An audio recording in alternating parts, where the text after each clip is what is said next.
कोणत्याही कामाला mission statement ध्येय वाक्य असतं. त्याची चाणक्य मंडळीने 2 ध्येयवाक्य ठरवलीत की हे गाठायचं आपलं उद्दिष्ट हे.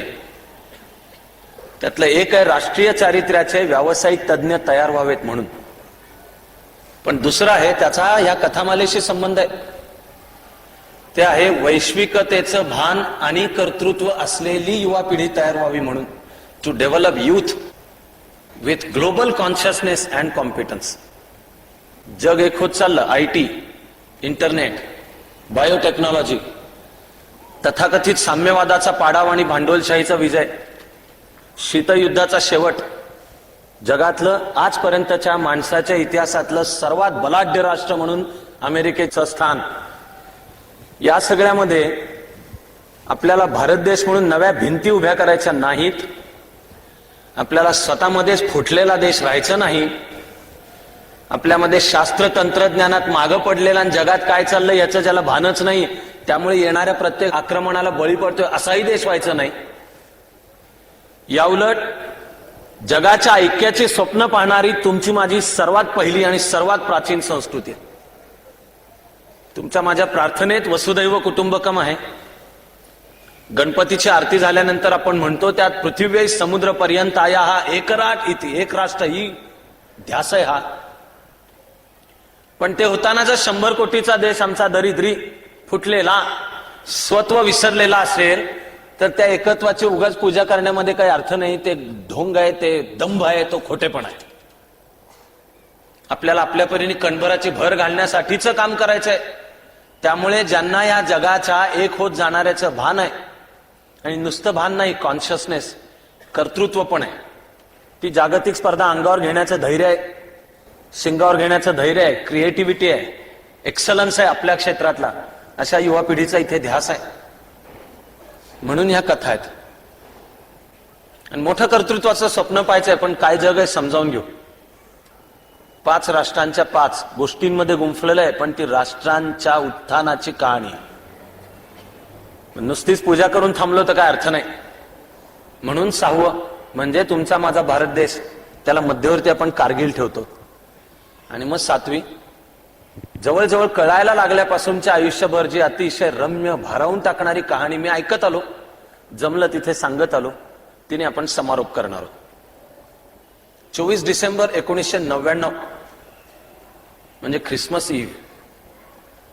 24 डिसेंबर 1999च्या संध्याकाळी घरात होतो मी. बातम्या ऐकाव्यात म्हणून 7 वाजता बातम्यांच्या चॅनलवर आलो. डिसेंबर 99 म्हणजे कारगिल होऊन झाल्या 6 महिने झालेले होते. 7 वाजताच्या बातम्या ऑन केल्या. त्याच्यात पहिलीच बातमी होती की भारताचं इंडियन एअरलाइन्सचं काठमांडूहून दिल्लीला येणारं विमान IC-814 हायजॅक करण्यात आलेलं आहे. घरात होतो. अजून अंगातलं उकळतं रक्त संपत नाही. आणि असं वाटलं की हे कळत होतं की हे दहशतवाद्यांचं आहे. कळत होतं राष्ट्रीय आणि आंतरराष्ट्रीय दहशतवादाशी भारताचा जो संघर्ष चालू आहे त्यातल्या लढ्याचा हा भाग. पहिलं ते ऐकल्या क्षणापासून आठवत होतं एनटेबी. 1976 कॅबिनेटची चर्चा चालू होती. मला सगळं पाहत असताना, वाचत असताना, तयारी करत असताना वाटत आलं की विरोधी पक्षनेता पंतप्रधानाच्या राजीनाम्याची मागणी करत नव्हता का, किंवा गृहमंत्र्याच्या राजीनाम्याची मागणी करत नव्हता काय. 92 प्रवाशांचे नातेवाईक म्हणत होते सोडवून आणा, पण उरलेलं इस्रायल, उरलेलं मीडिया, सगळे मंत्री, विरोधी पक्षनेते सकट सगळे सांगत होते की दहशतवाद्यांच्या समोर वाकू नका. का? नुसता राष्ट्राच्या अब्रूचा प्रश्न नाही, व्यावहारिक त्याच्यामध्ये अर्थ आहे की तुम्ही एकदा वाकलात की त्यांना कळतं हे वागतात, हे झुकतात, ह्यांना धरा, तुम्ही दहशतवादाचे जास्ती शिकार होईल. हा माणसाच्या रक्ताची चटक लागलेल्या वाघासारखा आहे दहशतवाद. तुम्ही एकदा त्याला माणसाच्या रक्ताची चव दिली तो दुसरी शिकार करतच नाही. त्यामुळे वाकू झुकू नका. जाऊ दे, आता 158 प्रवाशांना सोडवून आणा. 158च्या बदल्यात 3घांनाच सोडावं लागलं तर बिघडतंय काय. ते जे सोडले ते 3घही नंतर पाकिस्तानातच निघून गेले. पुढे त्यातल्या 2घांचा ही वर्ल्ड ट्रेड सेंटर 9/11ची जी घटना आहे त्याच्या नियोजनामध्ये सहभाग आहे. आता मौलवी अझहर मसूदच्या भारताविरुद्ध विष ओकणाऱ्या, आग ओकणाऱ्या ज्या कॅसेट्स आहेत त्या तुम्ही भिवंडी, मालेगाव घेऊन बसू नका, पुण्या मुंबईत सुद्धा मिळतात. पण एक सावध राष्ट्र, शतकानुशतकांच्या अत्याचारानंतर शिकलेलं, ज्यांनी 2000 वर्ष प्रार्थना केलेली होती, next year we meet in Jerusalem. ही ज्यूइश प्रार्थना आहे. Next year we meet in Jerusalem अशी प्रार्थना 2000 वर्ष टिकवली. नीतिधैर्य जाऊ दिलं नाही. राष्ट्र स्थापन तर केलंच, पण त्याला सुरक्षितता कळत होती, राष्ट्रीय सुरक्षितता. प्रश्न नुसत्या राष्ट्रीय अस्मितेचा, खोट्या काहीतरी अहंकाराचा नाही, पोकळ अहंकाराचा नाही. दहशतवादासमोर एकदा वाकला की पुन्हा पुन्हा दहशतवाद तुमच्या नरडीचं रक्त प्यायला येणारच. इस्रायलमध्ये सगळे राज्यकर्ते, सगळे पक्ष आणि नातेवाईक सोडूनचे बाकीचे नागरिक सांगत, नागरिक मोर्चा घेऊन आले इस्रायली नेसेटवर की सोडू नका, ऐकू नका. आधी दहशतवाद्यांनी मुदत ठरवली होती गुरुवार, पुढे गुरुवार नंतर ती आणखी 48 तास मुदत वाढवून दिली आणि ठरलं की शनिवार 3 जुलैच्या रात्री 12 वाजेपर्यंत जर आम्ही सांगतो ते 53 हे सोडलेले नसले तर दर 5 मिनिटाला आम्ही एकेका कैद्याला बाहेर आणू, त्याला मारू. आणि त्याला जे मारतो आहोत त्याचं त्यावेळी जिथे जगात टीव्ही उपलब्ध होता त्याच्याकरताच लाईव्ह टेलिकास्ट, कॅमेरे ठेवू, प्रकाश असेल, दर 5 मिनिटांनी एकेकाला मारू. शुक्रवार संपला. आधी राबींनी कॅबिनेटची मीटिंग घेतली. त्यामध्ये ठरलं की कमांडोनी छापा घालायचा. त्यानंतर आवश्यक होती संसदेची मान्यता.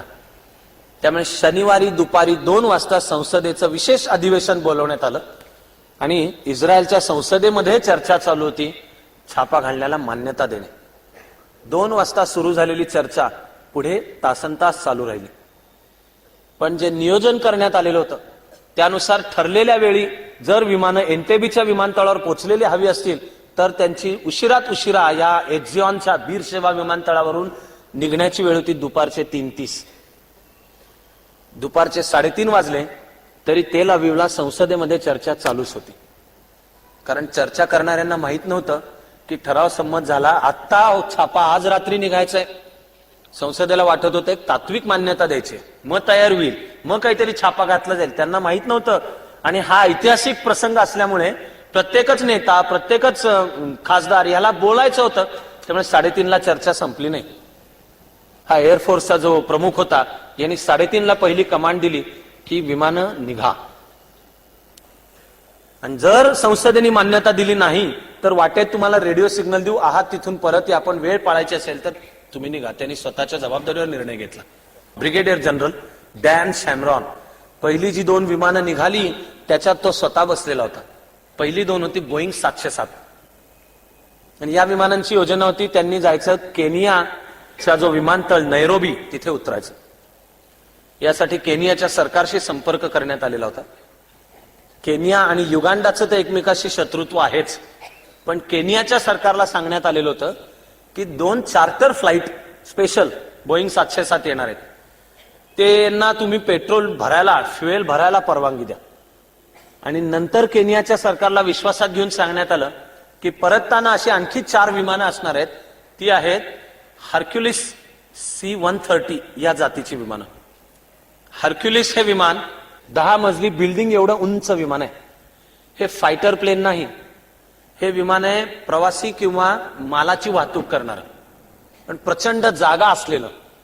आणि हर्क्युलिस विमान इतकं प्रचंड मोठं असूनही एक तर त्याचा फायदा आहे की ते लँडिंग करावं न लागता किंवा हवेमध्ये रिफ्युएलिंग, मिड एअर रिफ्युएलिंग करावं न लागता ते काही 1000 किलोमीटर जाऊ शकतं. शिवाय आकाशामधनं ते जाताना फायटर विमानं चाललेलीत असं कोणाला वाटणार नाही, त्यामुळे शंका नाही. शिवाय कमी दिसत असताना सुद्धा, म्हणजे लो व्हिजिबिलिटी, हर्क्युलिस विमान जाऊ शकतं. आणि हर्क्युलिस जात असताना त्याला सतत बेसशी रेडिओ सिग्नलनी संपर्क ठेवण्याची आवश्यकता नसते. त्यामुळे 4 हर्क्युलिस विमानं, त्यातल्या एकामध्ये होतं हॉस्पिटल, दुसऱ्यामध्ये होती एक ईदी अमीनची जशी काळी मर्सिडीज आहे तशीच काळी मर्सिडीज, आणि त्यामध्ये करेक्ट ईदी अमीन सारखाच दिसेल अशा एकाला बसवलेलं होतं, तीच उंची. ही होती एक ज्यू स्त्री, तिचं तोंड रंगवून तिला ईदी अमीन सारखा वेश देऊन बसवून ठेवलेलं होतं. जर गरज पडली तर ह्या योजनेचा वापर करायचा होता. आणि 2 विमानांच्या मध्ये इस्रायली कमांडोज बसलेले होते. 3:30 वाजता विमान पहिली 2 पुढे निघाली. संसदेतली चर्चा 4 वाजता संपली आणि संसदेने मान्यता दिली की निघा. 4 वाजता ही मागणं C-130 जातीची 4 हर्क्युलिस विमानं निघाली. ती मध्ये केनियाला नैरोबीच्या विमानतळावर उतरणार होती. त्यांनी डायरेक्ट यायचं होतं भूमध्य समुद्रातून निघून. लाल समुद्र म्हणजे ही आंतरराष्ट्रीय सीमा आहे. कोणत्याही देशाच्या सीमेचा भंग करण्याचा प्रश्न नाही. पूर्ण दक्षिणेला लाल समुद्रातनं येऊन इथिओपिया वरनं यायचं, इथिओपियाच्या आकाशातनं, मग जाणार केनियाच्या आकाशातनं, मग नैरोबीवर. हे विमानाच्या प्रवासाची ही वेळ, एकूण फ्लाइंग टाइम 6 तास आहे. त्यामुळे जे विमान 4 वाजता इस्रायलच्या वेळेनुसार 4 वाजता निघणार, ते इस्रायलच्या वेळेनुसार रात्रीचे 10 वाजता एंटेबीच्या विमानतळाच्या वर पोहोचणार. युगांडाचं जे वेळ आहे ते इस्रायलच्या 1 तास पुढे आहे. त्यामुळे लोकल टाइम म्हणजे रात्रीचे 11. आणि दहशतवाद्यांनी दिलेली वेळ होती ती संपणार होती रात्रीचे 12 वाजता. एक्झिऑन विमानतळावर सातत्याने छाप्याचा सराव करत असताना ह्यांना लागत होती 60 मिनिटं. विमानतळावर पहिलं विमान आल्यापासून ते उतरले, प्रवाशांना सोडवलं आणि शेवटच्या विमानाने टेक ऑफ घेतला, या सगळ्याला मिळून लागत होती 60 मिनिटं. याला नाव देण्यात आलं होतं ऑपरेशन थंडरबोल्ट. ह्याचा जो कमांडिंग ऑफिसर होता त्याचं नाव जोनाथन नेत्यानाहू. या जोनाथन नेत्यानाहूनी ज्या वेळेला ब्रिगेडियर जनरल डॅन शॅमरॉनला सांगितलं की 60 मिनिटं लागतात, डॅन शॅमरॉनने सांगितलं सगळं काम 55 मिनिटात झालं पाहिजे. रात्रीच्या करेक्ट 11ला पहिलं हर्क्युलिस विमान एंटेबी विमानतळावर पोहोचलं. डोळ्यासमोर विमानतळाचा पूर्ण चौकोन आणा, तर त्या विमानतळाच्या बरोबर मध्ये एक मोठी टेकडी होती. टेकडीच्या पलीकडच्या बाजूला जुनी धावपट्टी होती आणि ती वापरात नव्हती. टेकडीच्या अलीकडच्या बाजूला नवी धावपट्टी, त्याला लागून कंट्रोल टॉवर्स आणि त्याला लागून कंट्रोलच्या ज्या बिल्डिंग्स होत्या. या बिल्डिंग मधल्या एका तळघरामध्ये अपहरण ज्यांना केलेलं होतं त्यांना ठेवलं होतं आणि त्यांच्या भोवती पहारा होता. पहिल्या विमानाने उतरायचं, उतरताना आवाज होऊ नये म्हणून विमानांच्या चाकांमधली हवा कमी ठेवलेली होती. त्या नादामध्ये चाक पंक्चर होऊ शकतं आणि एका जरी विमानाचं चाक पंक्चर झालं तरी सगळा प्लॅन तर फिसकटणार आहेच, पण काही जण मागे अडकणार आहेत. ते जर अडकले तर त्यांना लिफ्टिंग, त्यांना कसं उचलून आणायचं याकरता काही राखीव विमानं मूळ विमानतळावर सज्ज ठेवण्यात आलेली होती. आदेशानुसार जे पहिलं विमान पोहोचलं त्याचं काम होतं एंटेबी विमानतळावर घिरट्या मारत थांबायचं. गुप्तहेर खात्याकडनं आधी बातमी कळलेली होती की इदी अमीन आधीच पोहोचलेला आहे, त्यामुळे आता ती मर्सिडीज आणि त्याच्यात बसलेली इदी अमीन याची काही आवश्यकता नव्हती. पहिलं विमान एंटेबीच्या धावपट्टीवर उतरलं. आश्चर्याची गोष्ट म्हणजे धावपट्टीवरचे दिवे लावलेले होते. का लावलेले होते? कदाचित योजनाही असेल की तासाभरात आता 12 वाजणार, पहिला प्रवासी आणायचा आणि त्याला मारायचंय, ते दृश्य दाखवायचे, त्याची सज्जता म्हणून रात्रीच्या 11 वाजता पहिलं विमान उतरलं. या विमानाला सूचना होती उतरायचं, अर्ध्यावरनच धावपट्टी सोडायची आणि जिथे मुख्य बिल्डिंग त्याच्या समोर जाऊन थांबायचं. ते थांबल्यावर विमानाची दारं उघडणार आणि कमांडोसनी धारधार धारधार उड्या मारून खाली उतरायचे.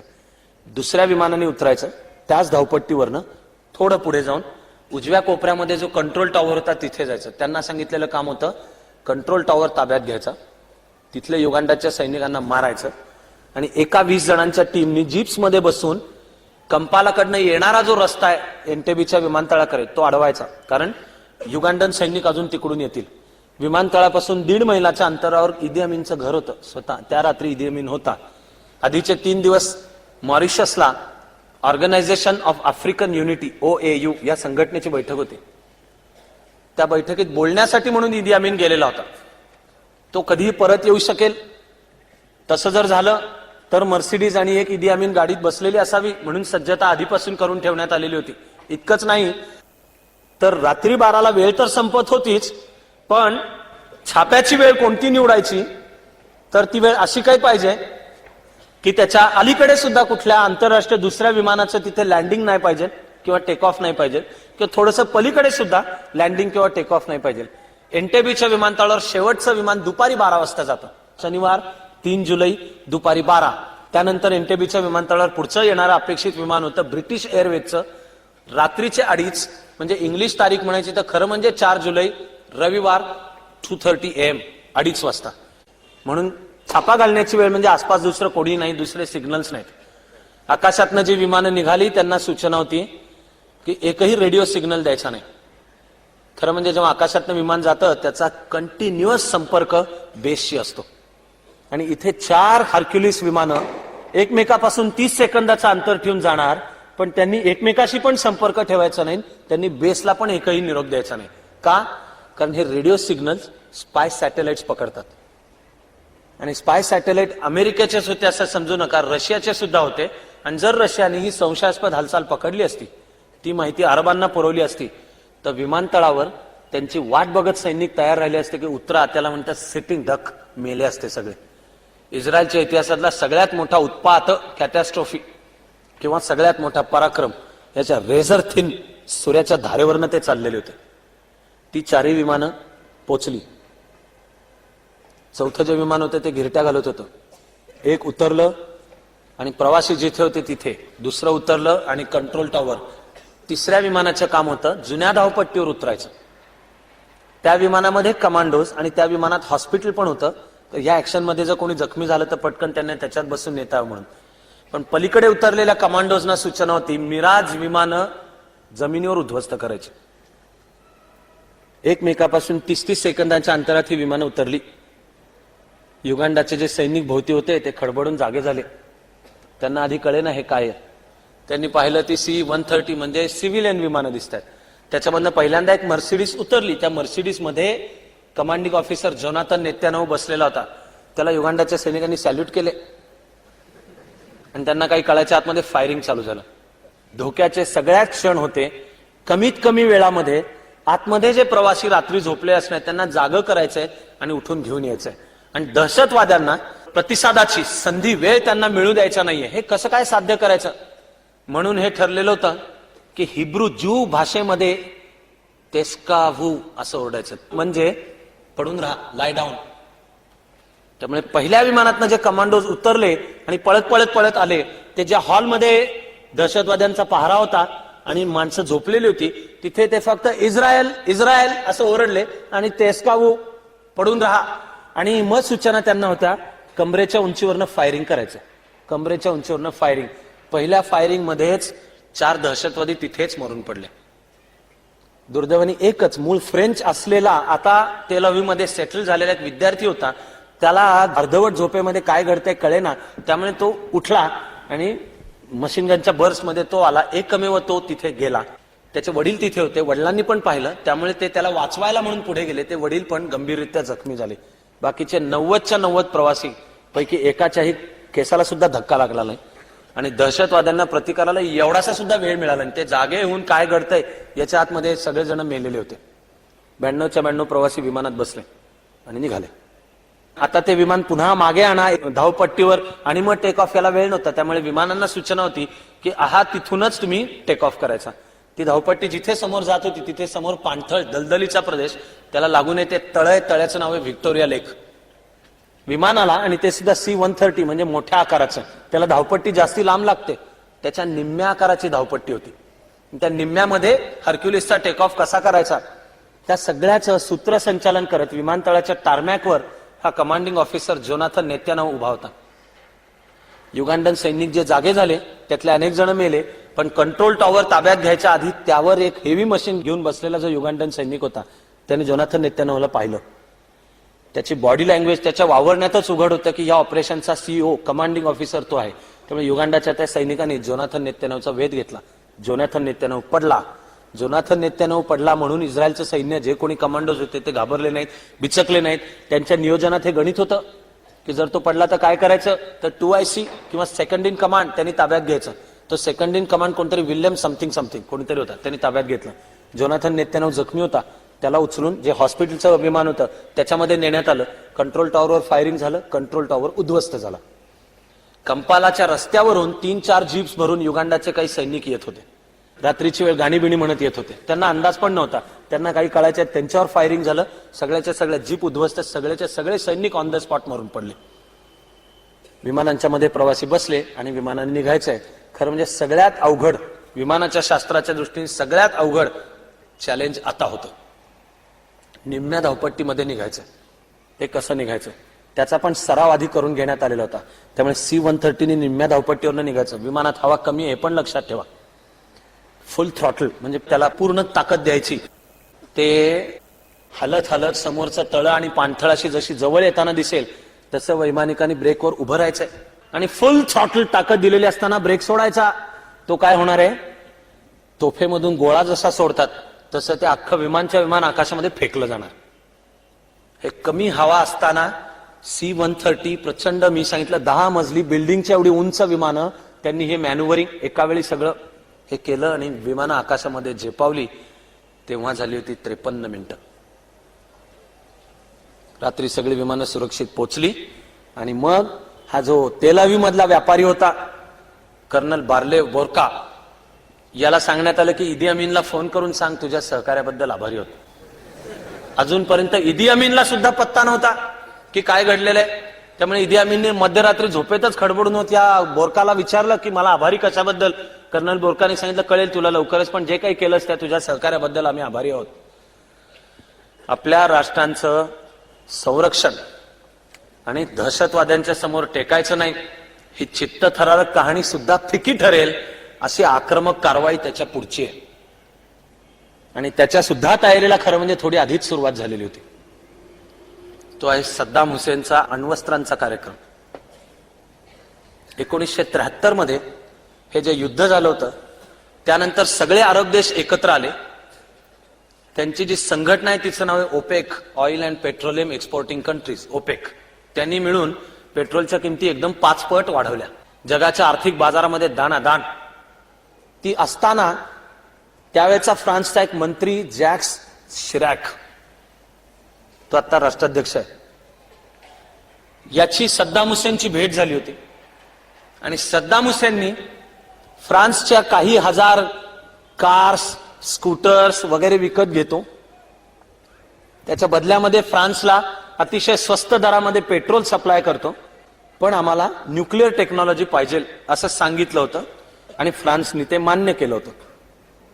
नाही म्हणलं तरी दुःखद आणि भीषण आहे, पण गंमत आहे ती म्हणजे इस्रायलच्या अणु कार्यक्रमाला सुद्धा सहाय्य फ्रान्सचंच होतं आणि सद्दाम हुसेनच्या इराक मधल्या अणु कार्यक्रमाला सुद्धा सहाय्य फ्रान्सचंच होतं. इस्रायल आपल्या सुरक्षिततेबद्दल जे सावध होतं, डोळ्यावर कातड ओढून बसलेले नव्हते, त्यांना माहित होतं की जर आपल्या शत्रू देशांच्याकडे अण्वस्त्र आली तर पृथ्वीच्या पाठीवरून इस्रायल नामशेष व्हायला 3 अणुबॉम्ब पूर्ण शक्य आहे. मी पुढचं बोलतोय हे भयानक आहे. ईश्वरापाशी प्रार्थना करू की कुठेच पृथ्वीवर अशी वेळ कधी येऊ नये, कारण हे सुखद नाही, हे चित्तथरारक असं समजू नका. मानवतेने एकदाच अणुबॉम्बचा अनुभव घेतला, तो हिरोशिमा आणि नागासाकी आहे. तो शेवटचा ठरावा, कुणावरच ती म्हणजे शत्रूवर सुद्धा वेळ येऊ नये, कारण ते भयानक आहे. पण जर शत्रूकडे अणुबॉम्ब आला तर 3, एक जेरुसलेमवर, एक तेल अवीववर आणि एक इस्रायलच्या व्यापाराचं मुख्य बंदर हैफा, तर पृथ्वीच्या पाठीवरून इस्रायल नामशेष होईल. त्यामुळे आपल्याला सावध राहायला पाहिजे. त्यामुळे इस्रायलची गुप्तहेर संघटना मोसाद ही सतत शोधावर पण होती की इस्रायलच्या राष्ट्रीय सुरक्षिततेला धोका हा नेमका कुठे कुठे असू शकतो. त्यामुळे 1973 सालचं हे जे योम किपूर युद्ध आहे ते संपल्या लगेच जेव्हा हे कानावर आलं की इराक अण्वस्त्र कार्यक्रम तयार करतंय, जॅक्स शिराक आणि सद्दाम हुसेन यांची भेट झाली, तेव्हापासून मोसाद कामाला लागलेलं होतं की शोधा कुठे कुठे गुप्तपणे, कुठे कुठे कळतंय. फ्रान्स पुरवणार होतं प्लुटोनियम. पॅरिसच्या जवळचं एक छोटंसं गाव म्हणावं असं एक छोटंसं ठिकाण आहे, तिथे हे सद्दाम हुसेन करताचं प्लुटोनियम तयार होत होतं. ते जिथे तयार होतं तिथे एक दिवस स्फोट झाला आणि सगळं उद्ध्वस्त झालं. मग ते अणुभट्टी तयार करण्याकरता अणुभट्टीचं जे रॉ मटेरियल असतं, हार्ड वॉटर मध्ये विशिष्ट ऍस्बेस्टॉसच्या पट्ट्या टाकलेल्या असतात आणि जे न्यूट्रॉन सोडले जातात प्रचंड वेगाने, त्याचा वेग कमी करायला, म्हणजे ते अणुगर्भावर अटॅक करतील आणि तो फुटेल, म्हणजे फिशन, हे जे अणुभट्टीमध्ये घडवून आणलं जातं ते जिथे फ्रान्समध्ये तयार होत होतं तिथे कधी स्फोट झाले. ज्या जहाजांच्या वरनं माल येत होता तिथे स्फोट झाले. आजपर्यंत कोणीही सिद्ध करू शकत नाही, तरी सगळ्यांना माहिती असतं की ह्याच्या मागे इस्रायल आहे. पॅरिसमध्ये सद्दाम हुसेनचे काही शास्त्रज्ञ वावरत होते. या शास्त्रज्ञांच्या मध्ये एक होता, त्याचं नाव डॉक्टर खिदीर हमजा. सद्दाम हुसेनच्या अण्वस्त्र कार्यक्रमाचा जो प्रमुख होता त्याचं नाव अल शाहिरिस्तानी. या अल शाहिरिस्तानीशी काहीतरी मतभेद झाले. पुढे अल शाहिरिस्तानी दिसेनासाच झाला आणि तो कुठे गेला, काय गेला, कोणालाच माहित नाही. सद्दाम हुसेन हा धर्मांध मुस्लिम नव्हता. किंबहुना जे मूलतत्ववादी मुस्लिमांच्या दृष्टिकोनातून पाहायचं तर ते सद्दाम हुसेनला बहुधा मुस्लिम पण म्हणणार नाही. आणि सद्दाम हुसेनचा जो राजकीय पक्ष बाथ पार्टी, त्याचं अरबांच्या प्रबोधनासाठी सिरियामध्ये जो पक्ष स्थापन झाला त्याची विचारधारा खरं म्हणजे लेफ्टिस्ट होती, डावी, सोशलिस्ट, कम्युनिस्ट. त्यामुळे सहजरित्या त्यांना रशिया जवळचा त्या बाथ पार्टीनी जुलै 1958 मध्ये तत्कालीन इराकचा राजा फैसल याच्या विरुद्ध बंड केलं आणि सत्ता ताब्यात घेतली. ती सत्ता इराकचं सैन्य, त्याचा एक लष्कराधिकारी कासिम यांनी ताब्यात घेतली. 10 वर्ष कासिमने राज्य केलं. ज्या वेळेला हे घडलं त्यावेळेला सद्दाम हुसेन 21 वर्षाचा होता आणि तो लहानपणापासून विद्यार्थी नेता बगदादच्या उत्तरेला अल तिक्रीत म्हणून जे ठिकाण आहे तिथला हा. अरब बहुसंख्य त्यातले मुस्लिम असले तरी सगळे अरब मुस्लिम नाहीत, अनेक अरब ख्रिश्चन पण आहेत. आणि सद्दाम हुसेनच्या विश्वासातला, सद्दाम हुसेनचा एक अत्यंत उजवा हात म्हणावा असा मंत्री, हा नाव त्याचा अरेबिक पद्धतीचं आहे पण तो धर्माने ख्रिश्चन आहे. आणि अरब राष्ट्रवाद जे मांडत होते त्यांना सगळ्यांना म्हणायचं होतं धर्म काही असो, आपण सगळे अरब मिळून एक. त्या अरब राष्ट्रवादाचेही प्रयत्न चालू होते. त्या अरबांचा एकमुखी नेता म्हणून आपण उदयाला यावं अशी सद्दाम हुसेनची महत्वाकांक्षा. तो विद्यार्थी असल्यापासून बाथ पक्षाची जी विद्यार्थी शाखा तिचा तो कार्यकर्ता होता. 1958 मध्ये बाथ पक्षाने सत्ता ताब्यात घेताना तो फक्त 21 वर्षाचा होता. करेक्ट 10 वर्षांच्या नंतर 1968 मध्ये वयाच्या केवळ 31व्या वर्षी सद्दाम हुसेननी कासिमलाही बाजूला सारून इराकची सत्ता आपल्या ताब्यात घेतली. आणि तेव्हापासून पेट्रोलचा वापर करून पण एक आधुनिक आणि आर्थिकदृष्ट्या अत्यंत विकसित राज्य म्हणून इराकचा उदय व्हावा, तसा झाला तर अरबांचं नेतृत्व इराककडे येईल आणि मग आपल्याला अरब राष्ट्र, अरब म्हणून संघटित करता येईल, अशी सद्दाम हुसेनची मूळ योजना. इराक हे सर्वच अर्थाने खरं म्हणजे आधुनिक राष्ट्र होतं. इराकमध्ये महिलांना समाजामध्ये समान स्थान होतं म्हणा अथवा आहे. बुरखा नाही. शिया आणि सुन्नी भेद आहेत, त्यावरनं दंगली होतात, पण मुस्लिम मूलतत्ववादी, मागासलेला किंवा बुरसटलेला म्हणावा असा विचार हा इराकमध्ये नव्हता. आता एखाद दुसरी मस्जिद आणि आता नंतर घडते ते होत असले, त्या सगळ्या गोष्टी वेगळ्या. सद्दाम हुसेनला रशियाचं त्यामुळे बॅकिंग होतं. 1968च्या पुढे आपली सत्ता बळकट करण्यासाठी सद्दाम हुसेननी त्याची गुप्तहेर संघटना, जिचं नाव मुखब्बरात, ही संघटना हाताशी धरून त्यांनी दहशत निर्माण केली होती. त्याचं एकमुखी राज्य होतं. इराक पेट्रोलच्या उत्पादनात जगामध्ये नंबर 2चा देश. या सद्दाम हुसेनची महत्वाकांक्षा होती की आपल्याकडे अण्वस्त्र पाहिजेतच. त्यामुळे फ्रान्सच्या मदतीने पॅरिसमध्ये आपले शास्त्रज्ञ पाठवून त्याचा अण्वस्त्रांचा कार्यक्रम चालू होता.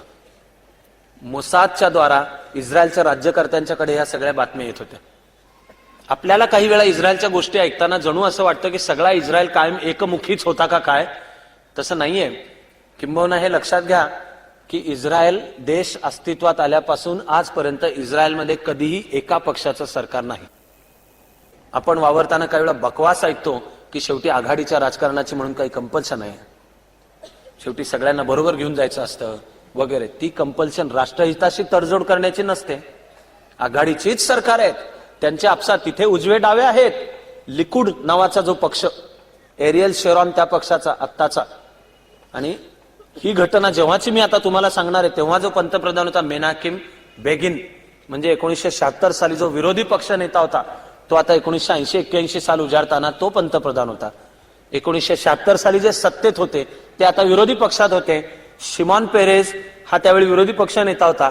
आणि 1976 मध्ये एअरफोर्सचा एक अत्यंत महत्वाचा अधिकारी आर्मीचा, मोर्देचाई गुर, हा लेबर पार्टीचा म्हणजे शिमॉन पेरेजच्या पक्षाचा एक नेता म्हणून इस्रायलच्या संसदेमध्ये बसत होता. तो लोकशाहीच देश आहे, तिथे 17 तऱ्हांचे पक्ष आहेत, कुठल्याच एका पक्षाकडे बहुमत नसतं, पण सगळ्यांचं मिळून एकमत इस्रायल या राष्ट्राची सुरक्षितता. त्यासाठी जे करायला लागेल, आक्रमकपणे करावं लागलं तर ते सुद्धा करणे. त्यामुळे 1977-78 मध्येच इस्रायलचा निर्णय ठरलेला होता की सद्दाम हुसेनचा अण्वस्त्राचा कार्यक्रम यशस्वी होऊ द्यायचा नाही. तो कितीही तथाकथित शांततामय असेल तरी न्यूक्लिअर फिजिक्स ज्याला समजतं त्याला माहिती आहे की अणुशक्तीचा शांततामय वापर आणि अण्वस्त्र तयार करणे ह्यात एका पावलाचं अंतर आहे, एका पावलाचं आहे.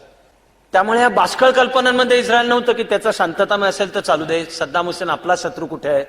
इस्रायलनी मोसादच्या द्वारा कारवाया करून छापे घाल, सद्दामचे जे शास्त्रज्ञ होते यांना पॅरिसमध्ये इस्रायलनी हवं ते सगळं पुरवलं, सगळं तोंडाने उच्चार करू नये अशा सकट सगळं पुरवलं. पण त्यांच्याचकडनं बातम्या काढल्या. त्या शास्त्रज्ञाकडनं क्रमाक्रमाने बातमी कळत होती काय दिशेने पुढे चाललेलं आहे ते. त्याला जुळणारा अमेरिकेच्या सॅटेलाइट प्रोग्रामनी हा KH-11 यांनी जेव्हा सांगितलं की कुठल्याही क्षणी सद्दाम हुसेनची जी अणुभट्टी आहे ती आता कार्यरत होईल. कार्यरत म्हणजे hot, nuclear furnace, it becomes hot. ती एकदा हॉट झाली म्हणजे तिच्यामध्ये चेन रिॲक्शन चालू झाली की त्यानंतर जर बॉम्बिंग केलं तर रेडिएशन जे होईल त्यांनी काही लाख माणसं मरतील. सद्दाम हुसेनचा जो कार्यक्रम होता अण्वस्त्रांचा तो बगदादच्या दक्षिणेला 20 किलोमीटरवर अल तुवैथा म्हणून ठिकाण होतं, तिथे होता, शेजारी जवळ बगदाद.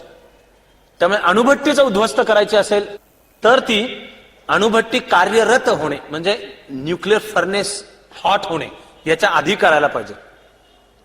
पहिल्यांदा एकदा 1979-80 साली बातमी आली की आता कुठल्याही क्षणी ते होऊ शकतं. त्यावेळेला मेनाकिम बेगिन पंतप्रधान यांनी एकतर्फी निर्णय घेतला की बॉम्बिंग करून ती अणुभट्टी उद्ध्वस्त करायची. नेमकं त्यावेळेला इराण-इराक युद्धाला तोंड फुटलं. पण या युद्धामध्येच 1979-80 मध्ये इराणच्या एअरफोर्सनी अल तुवेथावर अटॅक करायचा प्रयत्न केला. तो फसला. एकही बॉम्ब त्या अणुभट्टीवर पडला नाही. पण त्यामुळे जास्ती सावध होऊन या अल तुवेथाच्या भोवतीची जी सुरक्षितता होती ती वाढवण्यात आली. ती सुरक्षितता दोन मुख्य प्रकारांची होती.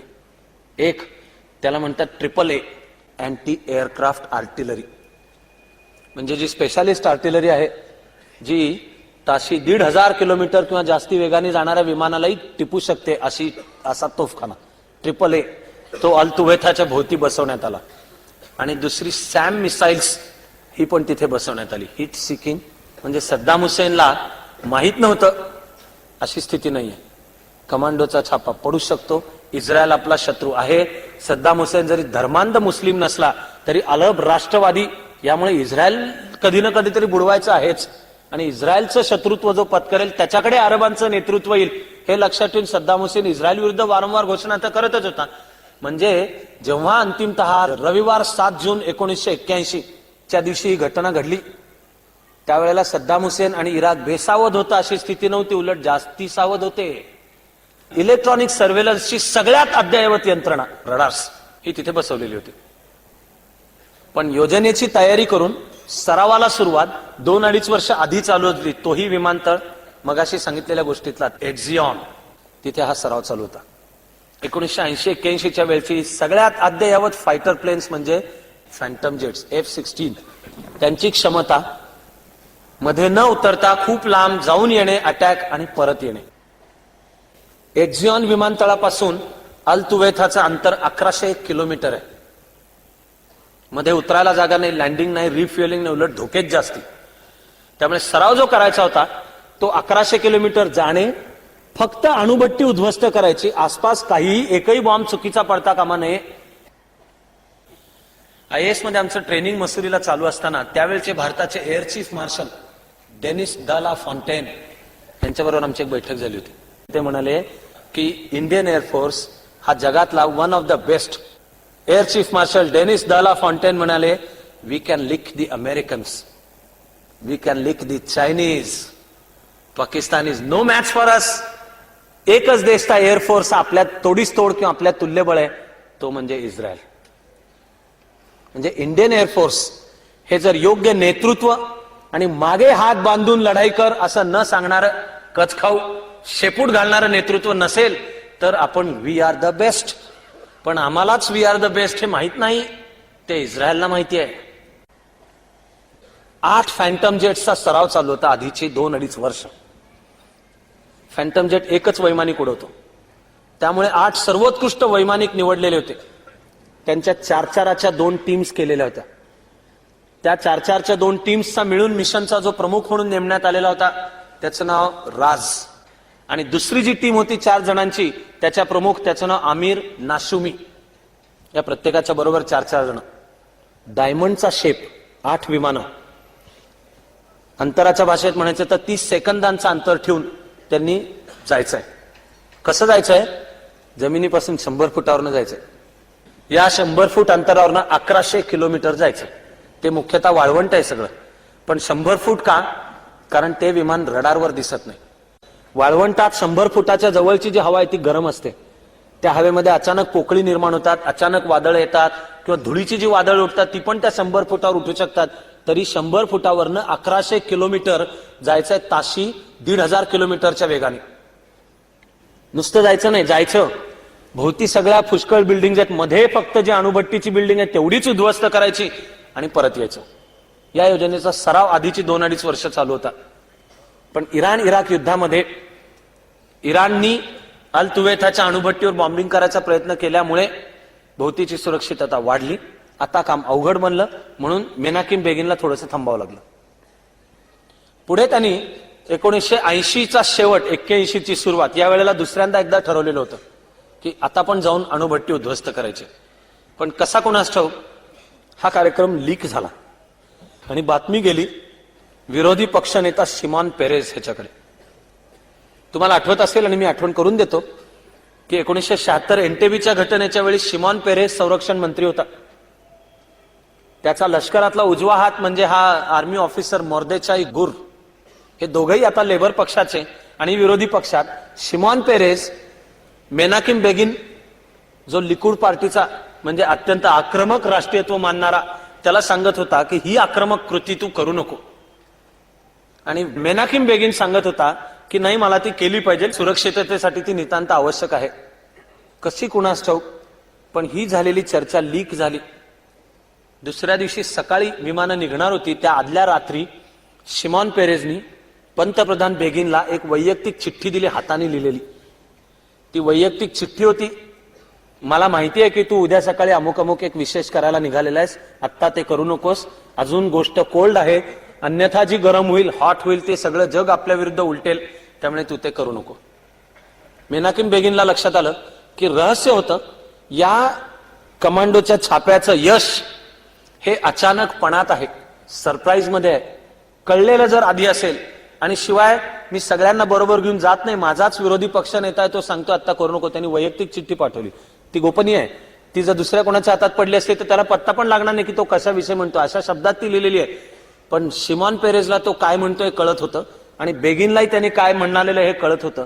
त्यामुळे दुसऱ्या दिवशी सकाळी या एड्झिऑन बीरशेवा विमानतळ तयार असलेली विमानं तयार होती, इंजिन स्टार्ट झालेली होती. त्यांना शेवटच्या सेकंदाला मेसेज आला, called off, mission called off, हे मिशन आता रद्द केलंय. पुढे मेनाकिम बेगिनचं लक्षच होतं कोणी असेल, त्याचा संशय होता त्याच्याच मंत्रिमंडळातला संरक्षण मंत्री गुएर वाइझमान, हा मेनाकिम बेगिनचा संरक्षण मंत्री, त्याची या योजनेला विरोध होता आणि बेगिनला शंका होती की आपल्याच मंत्रिमंडळातल्या ह्या वाइझमाननी ही बातमी जाऊन शिमॉन पेरेझला सांगितलेली असली पाहिजे. सगळ्याच मंत्रिमंडळांच्या मधले संरक्षण मंत्रीच नेहमी असं का करतात हे मला अजूनपर्यंत कळलेलं नाही. त्यामुळे त्यावेळी त्यांनी रद्द केली ती कारवाई, पण तो वाट पाहत होता. मे 1981 मध्ये मात्र मोसादकडनं खात्रीशीर बातमी आली आणि ते बातमी कोरॅबोरेट म्हणजे तिच्याशी जुळणारा पुरावा या KH-11च्या सॅटेलाइटनी दिला की आता जर थांबलो तर पुढल्या 2-3 महिन्यांच्या मध्ये अल तुवैथाची अणुभट्टी हॉट म्हणजे चालू होणार आहे. ती चालू झाल्यावर बॉम्बिंग करता येणार नाही, त्यामुळे छापा घालायचा असेल तर तो आताच. म्हणून बेगिननी फायनल ऑर्डर्स दिल्या आणि रविवार 7 जून 1981 ही तारीख ठरली.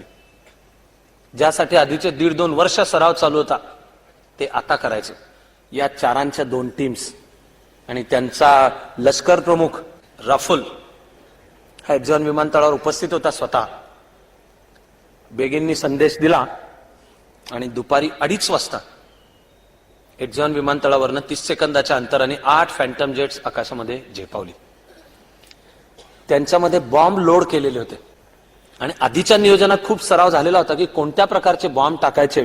त्यांनी ठरवलं होतं ट्रॅडिशनल एअरफोर्सचा परंपरागत जेव्हा एखादे प्रदेश उद्ध्वस्त करायचा असेल, ठरीव असा क्रेटर पडावं तसा उद्ध्वस्त, तेव्हा 2000 KT 2000 पाऊंडाचा एक जुना तो दुसऱ्या महायुद्धाच्या काळापासूनचा आहे तो बॉम्ब टाकायचा.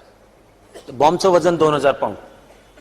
या फॅन्टम जेटना सगळ्यात मोठे जे अनेक प्रॉब्लेम होते त्याच्यातला सगळ्यात मोठा प्रॉब्लेम होता की फॅन्टम जेट 1100 किलोमीटर जाणे आणि 1100 परत येणे एवढं फ्युएल त्याच्यात मावत नाही. 60-70 किलोमीटर कमी पडत होते. हे 60-70 किलोमीटर कसे वाचवायचे, म्हणून अशक्य आणि विचारात घेतलं तर महामूर्ख म्हणतील, त्यांना कोर्ट मार्शल करतील त्यांच्यावर, अशा तऱ्हेचे निर्णय इस्रायली एअरफोर्सने घेतले. ते निर्णय काय काय होते? एक म्हणजे फॅन्टम जेट्स निघाली की ती आधी मशीन स्टार्ट होतं, याचा अर्थ ते फ्युएल वापरणं आधी चालू होतं. मग ते धावपट्टीच्या टोकाला जाऊन उभे राहतात आणि त्यांना फायनल सिग्नल मिळतो टेक ऑफ, त्यानंतर ते सुटतात. पण ते टॅक्सिंग म्हणजे विमानतळावरनं निघत आपल्या जागेवर जाऊन उभे राहिले, या काळात सुद्धा जे फ्युएल वापरलं जातं तेही पुन्हा जर भरलं तर शेवटचे 60-70 किलोमीटर मधले 20-30 किलोमीटर वाचतील. याला विमान उड्डाणाच्या शास्त्राच्या भाषेत म्हणतात हॉट रिफ्युएलिंग. ते सुद्धा केलं. प्रत्येक विमानाला 4 टाक्या असतात आणि बाहेरून त्या टाक्या वापरत येतात. मग विमान जेव्हा सौदी अरेबियाच्या वाळवंटामधून निघेल त्यावेळेला त्यांना सूचना होती की टोकाच्या 2 टाक्या संपल्या की त्या सोडायच्या. त्या टाक्या क्लिपनी लावलेल्या असतात विमानाला, क्लिप सोडायच्या की वाळवंटामध्ये त्या टाक्या खाली पडतील, म्हणजे वजन कमी होईल. अशा रीतीने 50-60 किलोमीटर वाचवायचे. 100 फुटावरनं जातानाही फ्युएल वाचतं. त्यांना सूचना या पण होत्या की 100 फुटावरनं जाताना जर समोर वाळूची टेकडी वगैरे आली तर वरनं नाही जायचं, बाजूनी जायचं, कारण फ्युएल ह्याच्यात जास्ती जातं. विमान वर आणायचं, न्यायचं, पुन्हा खाली उतरायचं ह्याच्यात. ते समोर जर टेकडी आली तर विमान बाजूनी. हे सगळं 1,500 किलोमीटरच्या वेगाला घडतंय, लक्षात ठेवा. फास्टेस्ट फॅन्टम जेट आणि 2000चे बॉम्ब लावलेले दोन्ही बाजूंना 2-2. शिवाय आतमध्ये मशीन गन, आवश्यक पडले तर बॉम्ब, आणि मिराज विमानांचा हल्ला येणं शक्य आहे हे तर माहितीच होतं. त्यामुळे सगळं काम करून परतायचंय. ती विमानं दुपारी 2:30 निघाली. मूळ क्रम ठरला होता की त्या विमानांनी गाझापट्टीवरून यायचं समुद्रात. समुद्रामधून सौदी अरेबियाच्या वाळवंट जिथे समुद्राला भिडतं तिथपर्यंत, म्हणजे अकाबाचा आखात, तिथे जायचं. तिथून ते ज्या सौदी अरेबियाच्या वाळवंटाच्या प्रदेशात जातं त्याला पुन्हा शास्त्रीय विमानाचं शास्त्र, त्याच्या भाषेत त्याला ब्लाइंड कॉरिडॉर असं नाव आहे. ब्लाइंड कॉरिडॉर म्हणजे पृथ्वीचा जो भूभाग आहे त्याचं सॅटेलाइट सर्व्हेलन्स चालू असतो. पण त्यामध्ये काही पट्ट्या अशा राहून जातात की इकडून आपण समजा आकाशात दिवे लावले तर कसं होतं, इकडचा दिवा इथपर्यंत प्रकाश देतो, इकडचा इथपर्यंत, मध्ये एक छोटी पट्टी तयार होते की तिथे फार प्रकाश असतो असं नाही. ते इलेक्ट्रॉनिक सर्व्हेलन्स बद्दलही खरं आहे. सौदी अरेबियाचं हे अकाबाच्या आखाताच्या दिशेने येणारे जे वाळवंट आहे ते एकदा अकाबा हे ठिकाण सोडलं की पुढे फक्त वाळू आहे, माणसं पण राहत नाही, तिथे ओएसिस सुद्धा नाहीये. त्यामुळे त्या भागामध्ये इलेक्ट्रॉनिक सर्व्हेलन्स नव्हता. त्यातनं विमान न्यायचं. जातानाच्या प्रवासामध्ये 3 चेकपॉइंट्स ठरवण्यात आलेले होते. Checkpoint Moscow, checkpoint zebra. प्रत्येक चेकपॉइंटला एक हेलिकॉप्टर आणि एक बोईंग, हेलिकॉप्टर जागेवर आणि बोईंग फिरत. आणि 8ही फॅन्टम जेट्सनी आकाशातनं सिग्नल नाही, एकमेकाला नाही, त्यांना डोळ्यांना दिसेल अशा अंतरावरनं ही विमानं चाललेली होती. डोळ्यांना दिसेल अशा अंतरावरनं जाणे याचा अर्थ आहे पापणी लवली आणि एवढीशी जरी चूक झाली तर ती 2 विमानं आकाशातच धडकतील. आणि सिग्नलही पुन्हा द्यायचे नाही. त्याचं कारण मगाचच ते म्हणजे कुठला तरी सॅटेलाइट ते पकडेल, त्यामुळे द्यायची नाहीत. 100 फुटावरनं 8 विमानं ती निघाली. चेकपॉइंट मॉस्को क्रॉस झाला की एकच शब्द उच्चारायचं ठरलं होतं, मॉस्को, एवढं म्हणायचं, मॉस्को. म्हणजे बेस एडझिऑनला कळणार आहे आणि कॅबिनेटला निरोप जाणार आहे की तो पॉइंट क्रॉस केला. मॉस्को पर्यंत काही प्रॉब्लेम नव्हता.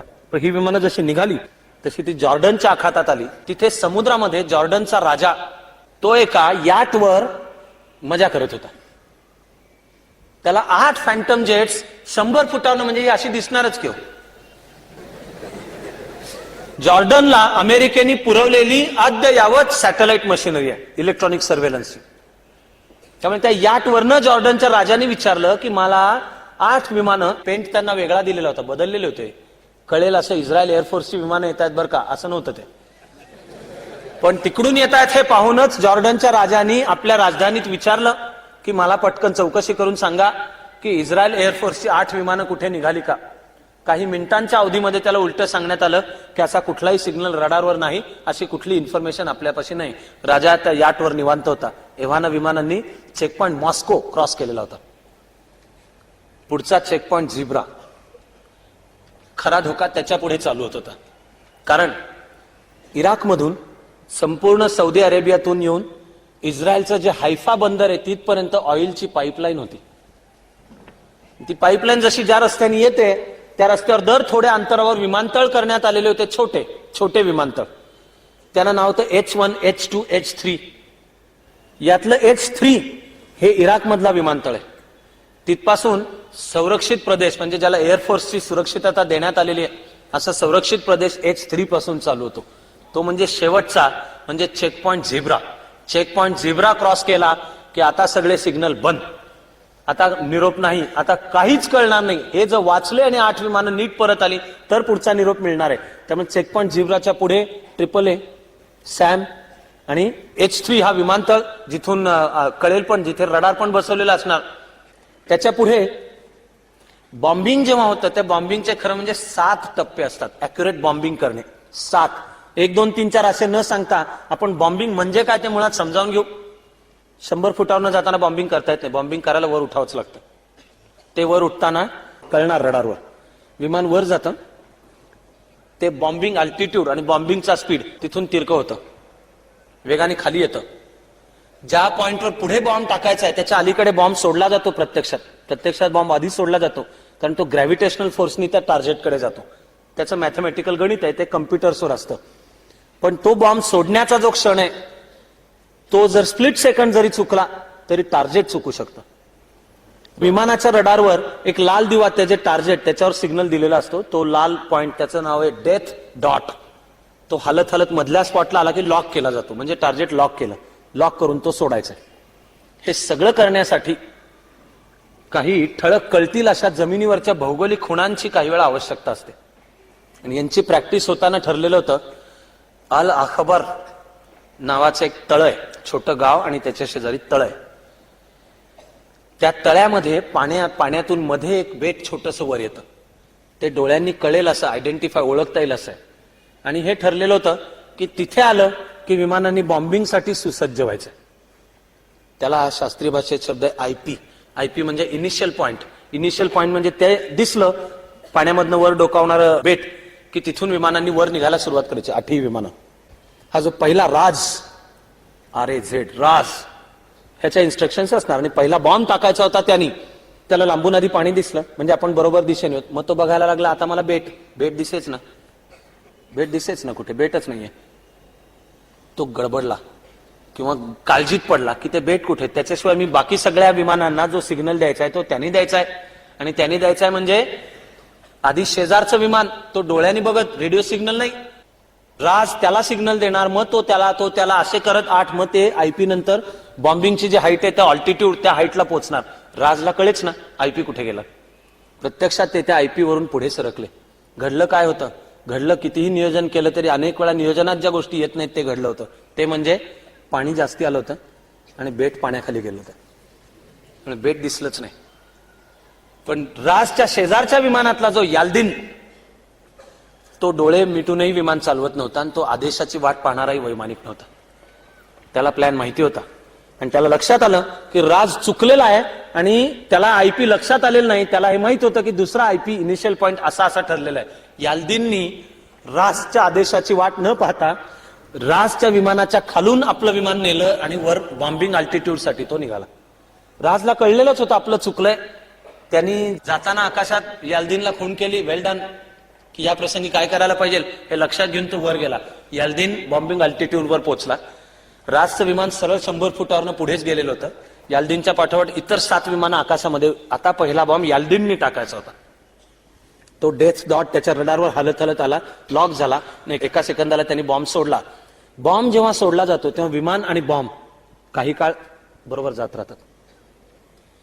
आणि तो बॉम्ब जिथे पडेल त्या स्पॉटच्या वरनं विमान जात आहे. पण बॉम्ब फुटतो तेव्हा ब्लास्ट आहे. तो ब्लास्ट आकाशामध्ये 2400 फूट येतो. त्यामुळे जर जुन्या पद्धतीचे जे बॉम्ब वापरले ते टाकले तर जो ब्लास्ट येणार आहे तो ब्लास्ट विमानावरच येणार आहे. त्यामुळे प्रत्येक बॉम्बला डिलेड फ्यूज दिलेला होता, उशिरा. 4.8 सेकंड्स, 4.8 सेकंदाचा डिलेड.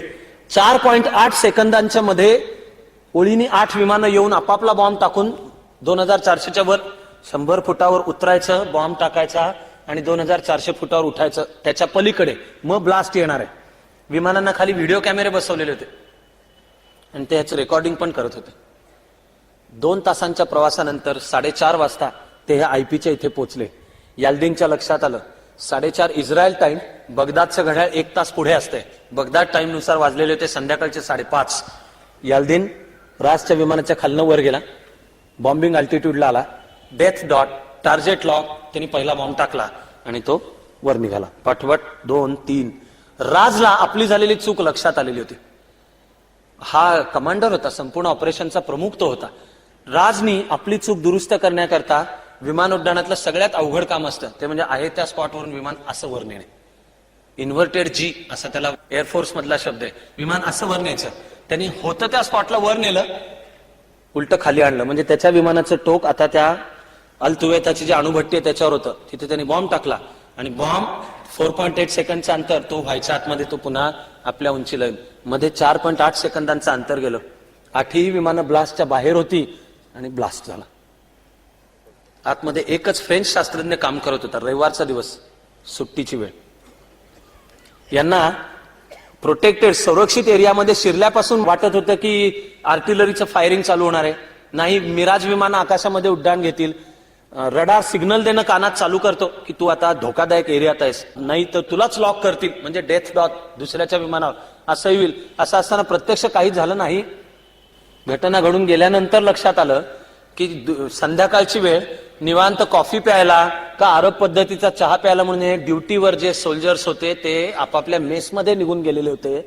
आणि नाहीतरी उगाच पैसे कशाला वाया घालवा म्हणून त्यांनी रडार स्विच ऑफ करून ठेवली होती. आणि जे सेकंद काही पुरतील, काही सेकंद आहेत, त्यांना बॉम्बिंगचे आवाज ऐकू आले, ते पळत आले आणि त्यांनी AAA आर्टिलरीचं फायरिंग चालू केलं. त्यावेळपर्यंत ही विमानं रेंजच्या बाहेर सुद्धा पोहोचलेली होती. सुरक्षित विमानं पोहोचली. जगाने दुसऱ्या दिवशी पाहिलं की सुरक्षितता आणि राष्ट्रीय स्वाभिमानासाठी काय काय करण्यात येतं. मेनाकीम बेगिनवर प्रचंड टीका झाली. मेनाकीम बेगिननी एका वाक्यात उत्तर दिलं. बेगिनचं एकमेव वाक्य होतं, I have nothing to apologize for. ज्याला राष्ट्राकरता जीवनाच्या विविध क्षेत्रातल्या लढाया लढायच्या आहेत आणि आपली ही प्रार्थना करायची आहे, त्याला प्रेरणा वाटेल अशा गोष्टीपासून आपण सुरुवात केली. एकत्र प्रार्थना करू आणि आज थांबू. नव्या वैभवाचीच स्वप्ने सजावी, नव्या वैभवाचीच स्वप्ने सजावी. मनी हास्य लेऊन मुक्ती जगावी, मनी हास्य लेऊन मुक्ती जगावी. हवी फक्त उन्मुक्त निर्माण शक्ती, हवी फक्त उन्मुक्त निर्माण शक्ती. नवी ध्येय आसक्त प्रल्हाद भक्ती, नवी ध्येय आसक्त प्रल्हाद भक्ती. हवी फक्त उन्मुक्त निर्माण शक्ती, हवी फक्त उन्मुक्त निर्माण शक्ती. नवी ध्येय आसक्त प्रल्हाद भक्ती. नवी ध्येय आसक्त प्रल्हाद भक्ती.